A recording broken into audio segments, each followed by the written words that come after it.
Hey all, welcome back to my channel. Itsuchi here. Happy Pride Month, it's June. Wanted to jump in and discuss a couple of things with you guys, a couple of updates. We are on version 25.6 and there are some exciting things to discuss. Let's jump in. Okay, first I wanted to start this video off actually going over the main menu again. Just a refresher on what's in the game, what's to come, things of that nature. Yeah, I'll try to keep it on the brief side. This is the second attempt because I tried to do this before and it was too long. So I'm trying this again. I'll try to keep it much shorter than the last version. Alright, let's jump in. Single mode. All of your single player modes. So story mode, which will cover beginning of part 1 through the end of Shippuden. You have arcade mode. Arcade just means 10 battles. So the two variants are score attack and time attack. I'm sure you guys remember these from the original Clash of the Games. Score attack, get the highest score. Avoid getting hit, because getting hit takes points away, and it takes more points away than you gain for the same amount of damage. So it's permanent damage. So you want to take as little damage as possible. You have the team variant of that, and of course you have time attack, which defeat the 10 battles as quickly as possible. Do it with the team of that. Survival is going to be basically battle after battle after battle. You can do that in a 1v1 or a team setting, or Kumite, which is basically the Royale version, which just keeps spawning in players in a Royale setting. So it starts off at 1v1, then goes to 1v2, all the way up to 1v10 in level 10, which is what you unlock when you hit 100 opponents defeated. Really fun mode. I like playing this one. Then you have Hurricane Clash mode, which are going to be some deviations away from the normal battle system. Roam is basically the free roam mode, exploration, finding unlockables, hidden secrets, things like that. We'll come back to that unlockables later. EX mode is going to be based on EX3. You have Find All. Basically, these left side is done, the right side is still to come, but on the left side we have Find All, which focuses on exploration. You have to go to every nook and cranny to find all the collectibles. In Search and Rescue, unlike Find All, you only have to go to specific locations to find your team members, search and rescue them. You'll have a navigation to point you in the direction to go, but you have to navigate the maze. Because EX mode is based off of the roaming of the mazes from EX3 specifically, so that's why it's called EX mode. So this you have to navigate the mazes. You'll know what direction to go, but you got to navigate the maze part. So this is all about coordination. Eliminate the enemy is there's going to be hordes of enemies going, and so you have to go out and fight the enemies' waves and defeat them all. Obviously, this will test your abilities to search, because by the time you get down to those last few enemies, you're really going to have to find them, and you have to listen out for their footsteps running. So you have to either look in the distance, make sure you catch them when they run past, or listen out for them so you can find those last few enemies. A little bit easier in the beginning because they'll be everywhere, but it really gets challenging when it drops down to the last few. And of course, there's the team version, which just means whenever you pick a character, whoever those characters' teammates are in the game lore, they'll spawn in as well to help you out. You get up to 2 teammates. And then Chase Tag is not done yet, but Chase Tag is basically just going to be 2 rounds. Your first round, you're getting chased. Second round, you're the chaser.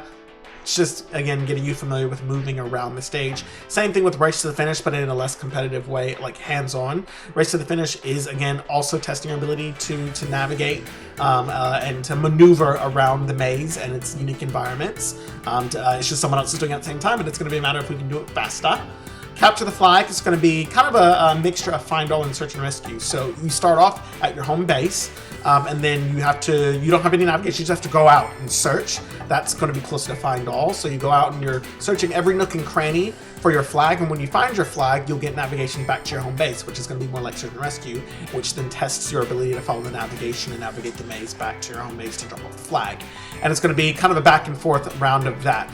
Go out, search, find a flag, navigate back to drop it off, go out, find a flag, and so on and so forth. And the first person to reach X amount of flags wins, and there will be a team version of that, where you just have basically computers helping you do it. You still got to carry your weight, because obviously the computer will also, like the opponent, will also have computers helping them. So you just still have to pull your weight. You can't just rely on your team members to do all the work. You got to get out there and search, and you have to really be efficient. You guys shouldn't be going to the same area at the same time, because that's just going to be a waste of time.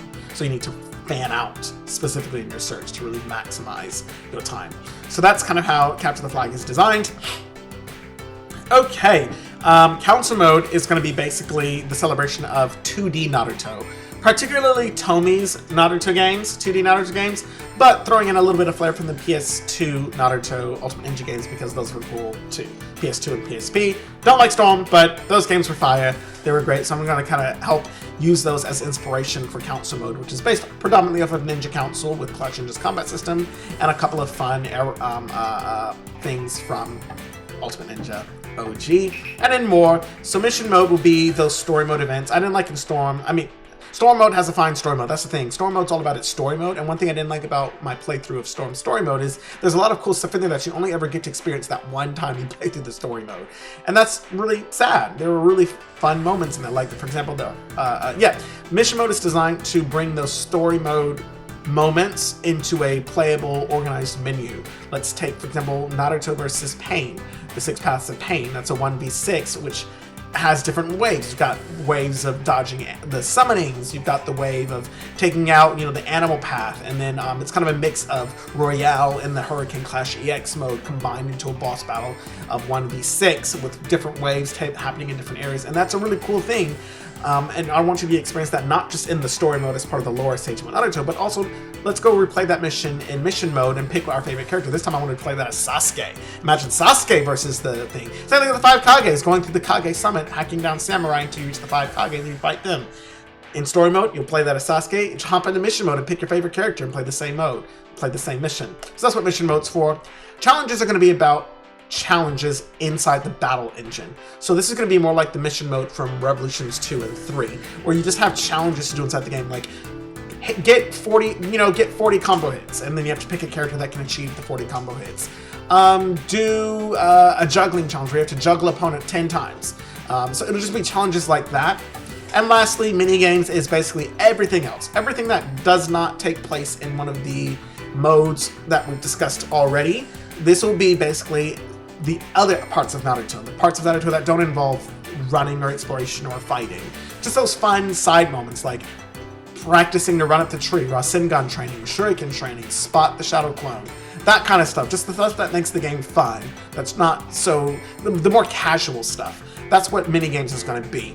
And basically story mode will be the culmination of all of this. It'll be combining battles with those specific missions where you've got different layers and different waves that take advantage of the EX modes and the council modes. It's going to include EX mode, council mode, mini games to tell for a total telling of the story of Naruto in all these different ways. You'll have casual parts, you'll have hardcore parts, you'll have exploration parts, you'll have battle parts, you'll have parts that contain a combination of all, and that's what the story mode is going to be. Okay, versus mode. This is pretty self-explanatory. I did change the name. I wanted to give a quick shout out to Nechikage. Been having some chats with him about the game. He's supportive of the project.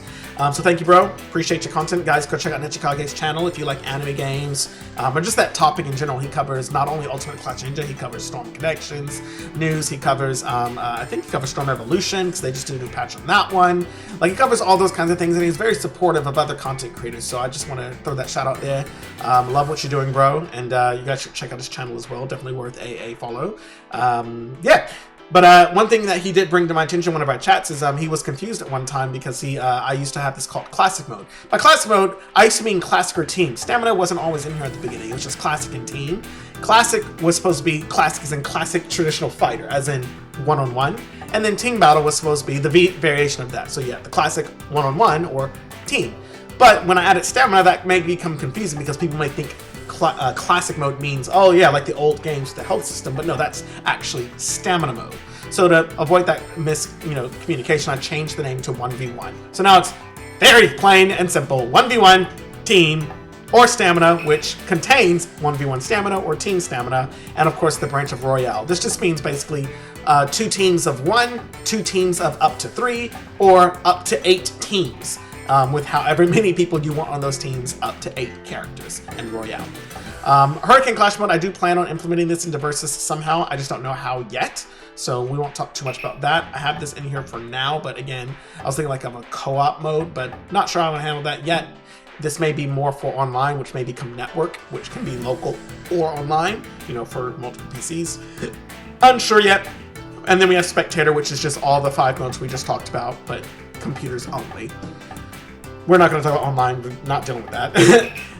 Extras, just the other stuff. Practice mode, which you can practice one of the 4 combat styles, excluding stamina, because it's not really something to practice in. Viewer mode, this is basically the celebration of assets in Clash Ninja. You can celebrate characters, you can celebrate stages. Basically in game, when you're playing the game, you may not celebrate these things as much because you're focused on the gameplay. But in the character viewer, this takes a breath to just say, look who's in this game. Look at these outfits. Aren't they great? It gives you a little bit of lore by describing. Actually, let's show you a little bit of viewer. We'll take a pause. Actually, I'll come back to it because we'll then talk about the characters. So anyway, yeah, you can look at characters. Stage, same thing. You can pause and just be in the stage. You pick a character and you go into the stage. And you just be in the stage and look at it from angles that you don't normally get to see in Versus mode. Miscellaneous isn't ready yet, but Miscellaneous will cover everything else. I told you earlier when we mentioned the roam mode, the free roam, there'll be collectibles. This is some of the collectibles you'll be able to get. Things to look at in the Miscellaneous viewer. Take, for example, kunai assets, like ninja tools. There are like 4 or 5 different kunais in this game. You've got the regular one with white bandage. You've got Toa's version of the kunai, which is a red kunai. It's got red bandages on it. You've got Kagura's kunai, which is like a miniature kunai. Like it doesn't have the circle at the end. You've got Kabuto's knife, which has like a curved end. It's different. You've got all these different ninja tools. I mean, 1010 alone has so many different ninja tools in the game and models. I was like, oh my god, I didn't even know she used half this stuff in the games. But when I was bringing in the assets, I was like, there's so much in here. So Miscellaneous will let you view those things that you normally don't get to appreciate in gameplay. It doesn't have to be ninja tools explicitly, like only that, but that's just an example. The Flying Raijin kunai, all of that will be in the Miscellaneous viewer. An exhibition mode, which celebrates the movesets. So this serves 2 purposes. One, celebrating the moves the character has, but also shows you, maybe you want to learn a little bit more about a character. Maybe you don't know what changes have been made to a character since Clash Ninja. You don't feel like going and trying to test all the button inputs. Those button inputs can be tricky.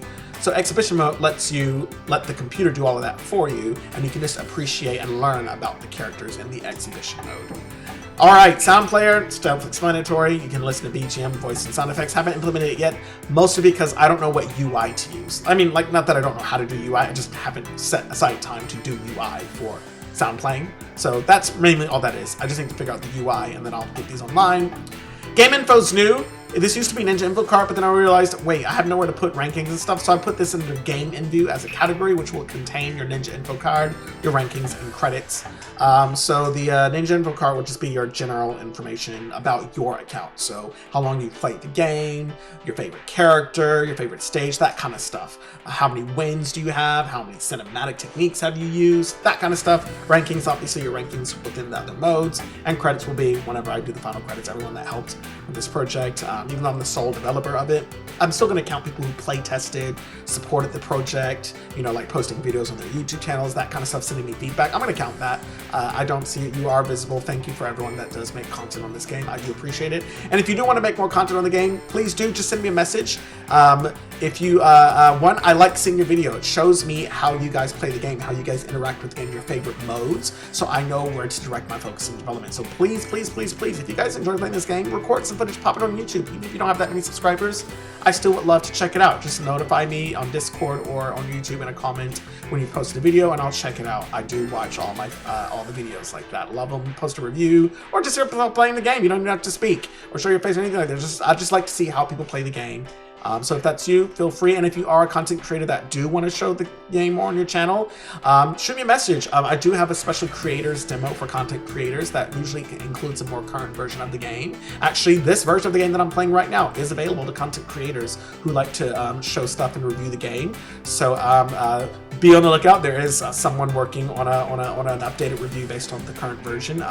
So be on the lookout for that video when it drops. But yeah, if that is you and you are you want to talk about the game, showcase how you play, you know, have some feedback from me, show it off to your fans, something exclusive that's not yet available to the public, shoot me a message on Discord, Twitter, Itsuchi2, drop a comment. Well, actually, shoot me a message so I can share you the link for it. Yeah, shoot me a message. We'll love to get in contact with you, and we can get that settled. Yeah, and then lastly is the shop. This is where you're going to use in-game currency. Don't shut me down. In-game currency earned by playing the game. You'll then be able to buy stuff to look at in the viewer, new characters, new outfits, stuff like that. Lastly, settings. I encourage every single person, no matter how familiar you are with Clash Ninja or Ukon, please, please, please, I do urge you, to go through settings on your first playthrough and really set up the game. I have had some people leave some feedback because the game just wasn't exactly what they needed, but there were actually settings for what they were suggesting, and they just hadn't configured it in a way that makes sense to them. For example, in general, you can actually change the HUD and all that stuff, and then the season setting. The season follows a particular game. Music, the title screen, the jingles, the HUD for in battle, all of that is based off the season you select. The default is season 1. So, and it usually, if you set it to default just means whatever season the games are. So right now in pre-release, it would just default to 1, but if let's say you were in a main release and the release was season 4, it would default to season 4. That's what default means, but I like to select the season that I want, that I prefer, and it will stay locked in that season.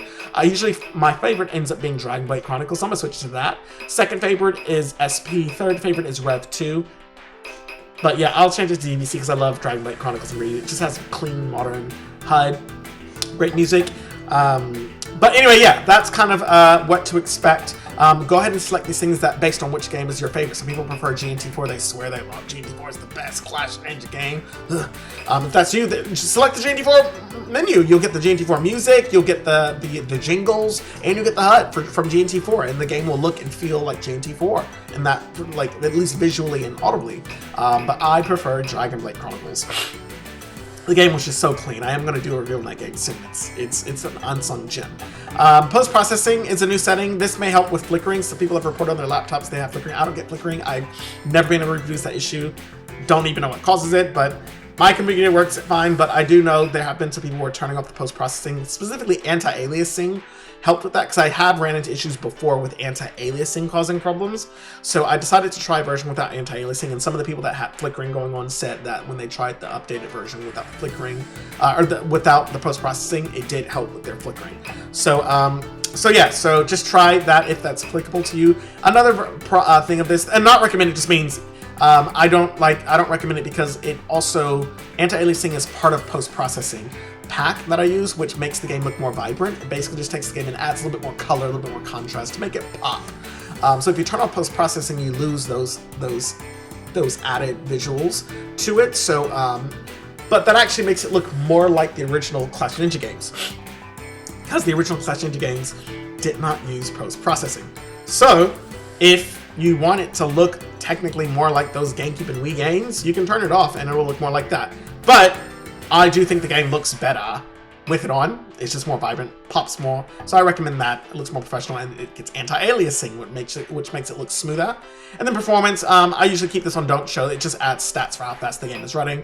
This is good if you want to test your computer's hardware. You can see, like test it on the highest settings, and obviously your game will run terribly, probably, unless you have like a supercomputer. But you can test the settings with the performance showing to see how yours will handle it, and then disable it once you've found a setting that works for your computer. You have your game settings. Do not start on difficulty 4. Don't do it. Don't do it. Do not start on difficulty 4. Unless you are a master at Ultimate Clash Ninja like I am, don't start on difficulty 4. You're not going to have a good time. I had there was a creator one time that made a review on it, and they were alleging, it wasn't bad necessarily that they said this. They weren't angry about it, but they started to think that it was a matter of polishing. Like they were losing, getting their ass beat, and they were like, oh wow, why, whoa, this is, and it just, they were not having a good time, and they're like, wow, the game just, it needs to be more polished.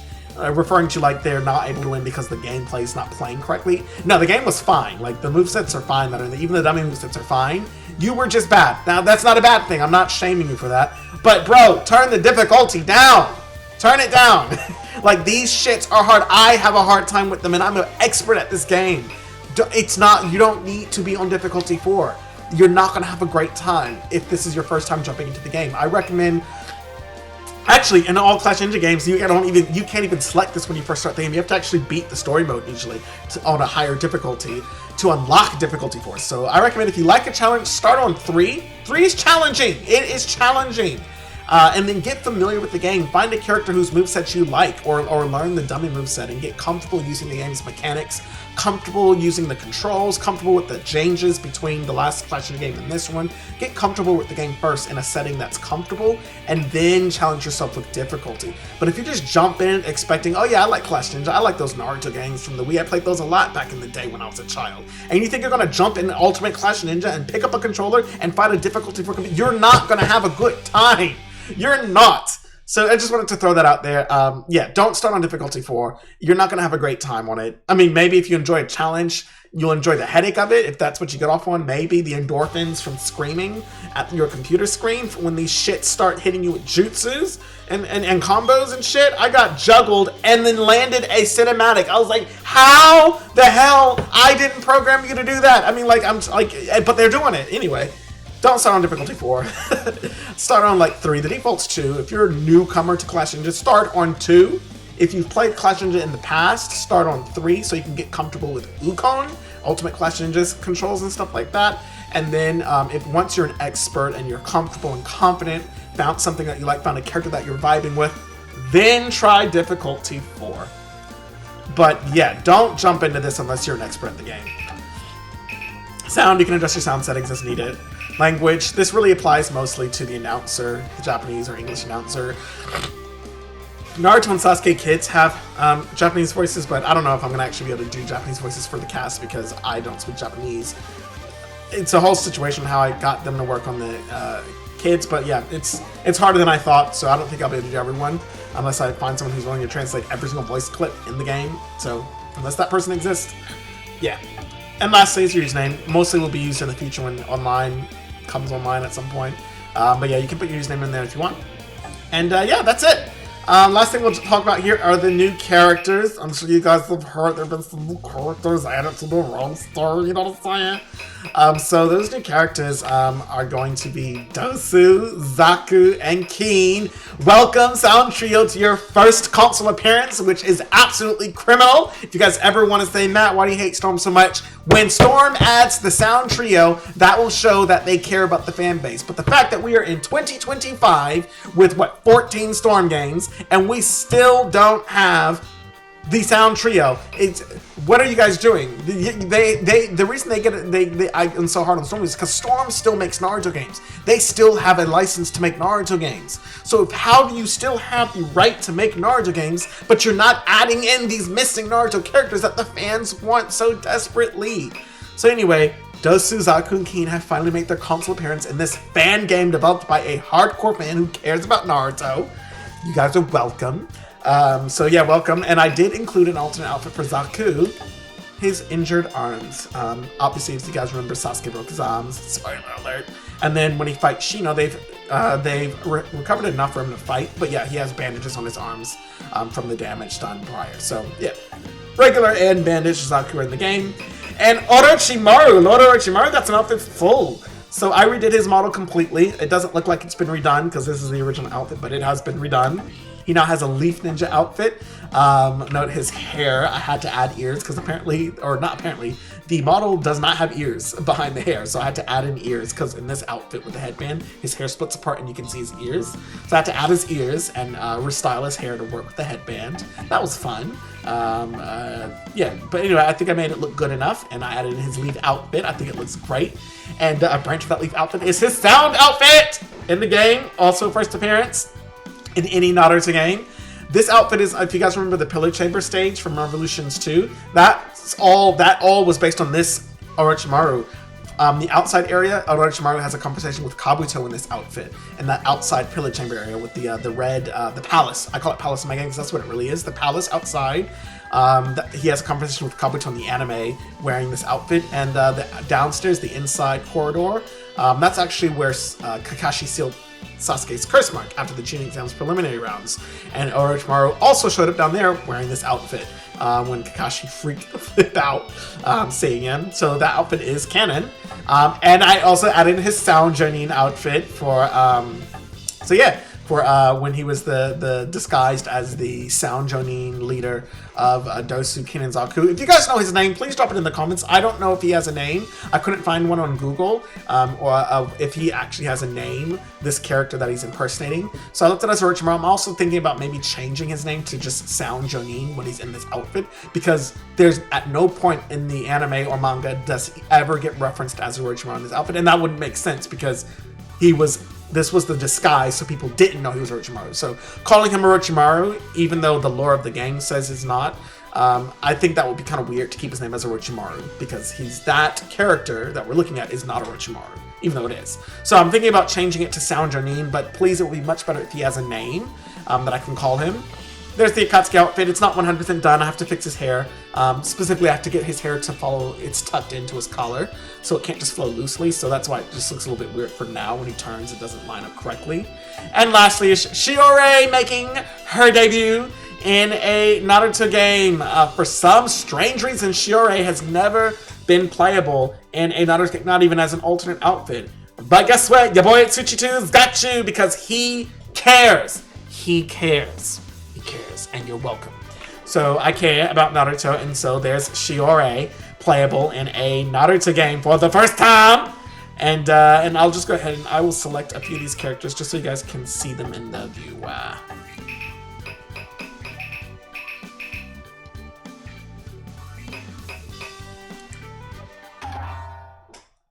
Yay, Shiore,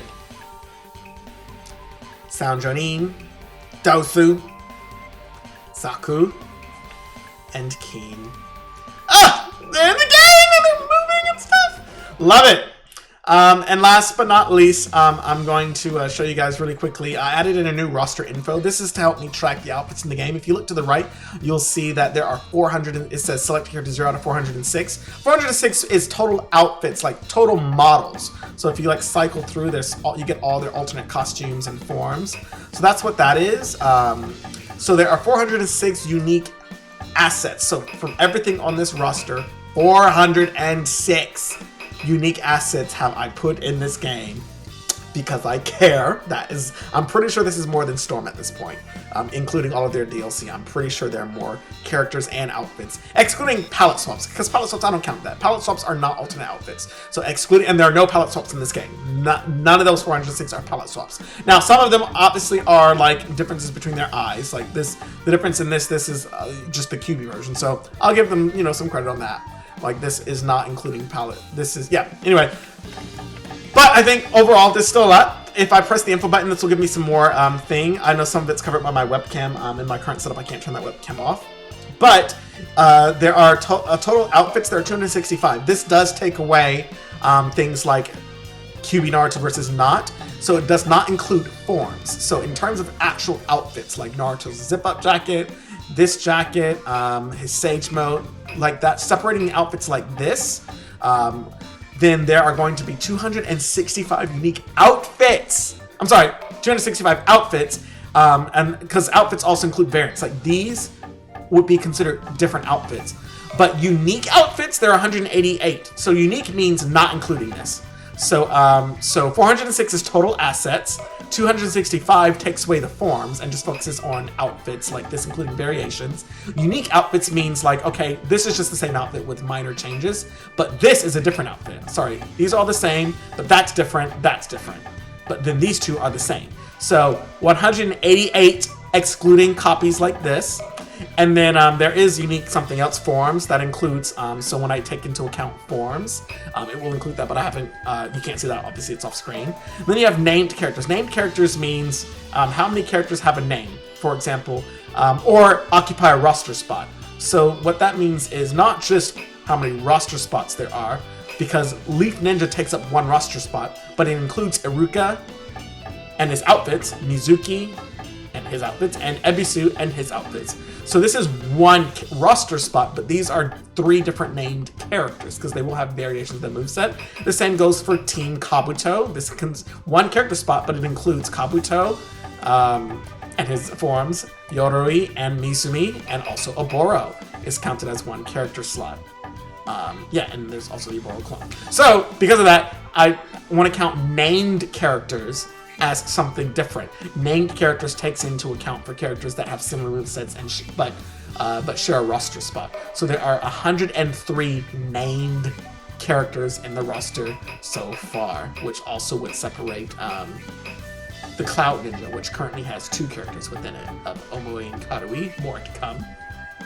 So yeah, and then total roster spots, that's just, okay, at this point, if I was to push left and right, up and down on the controller, how many roster spots are there? There are 94.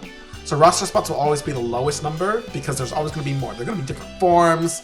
That's that last variable that I can't see because it's off screen because my webcam's covering it. But the forms would be basically all the characters and forms, because QB Naruto does have a different moveset from regular Naruto. So that should count for something, not necessarily another character, but another form for sure. So so that's what the unique forms will be. There will be more unique forms than there are named characters. But if you wanted to say how many named characters there are, well, there are 103, and that does include clones, because Naruto and Sage Naruto, they occupy different spots, but they are different characters. They are not clones, they're not transformations, they are different characters. So I do count that as 2 different named characters. But Naruto to Nine-Tailed Naruto is still one named character. So that's kind of just, I just like to break it up to see how am I doing with roster diversity. So anyway, that's what this new info is designed to go over. Of the 406 assets, this is how it breaks down.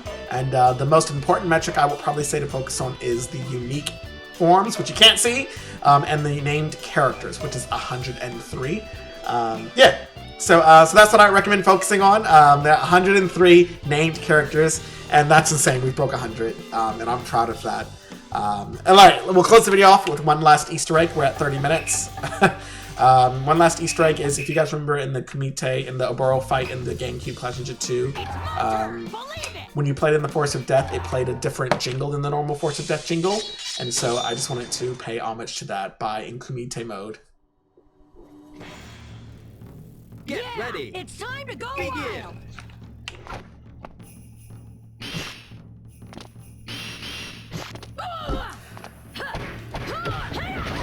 So yeah. Anyway, yeah, so I'm gonna stop here. But yeah, just wanted to let you guys know I did add in that theme. This is a new stage, by the way, the Force of Death stage. I went on and added in. The GameCube stages are such a chore to add. I do want to add all of them, but they're just such a chore. The way they are, just the way they were designed in the GameCube were really bad. It's not like the Wii at all. And it's really difficult to import these stages and get them looking semi-pretty, semi-close to the way they used to look in the GameCube games. So that's why I haven't added all of these. They're just such a chore. They are much harder to import than the Wii ones, but I did add this one in just so I could play some of the Season 2 battles in the Force of Death at Night stage. Anyway, so this is it. Well, yeah, there you go. Thanks, guys, for watching, and cheers. Take care.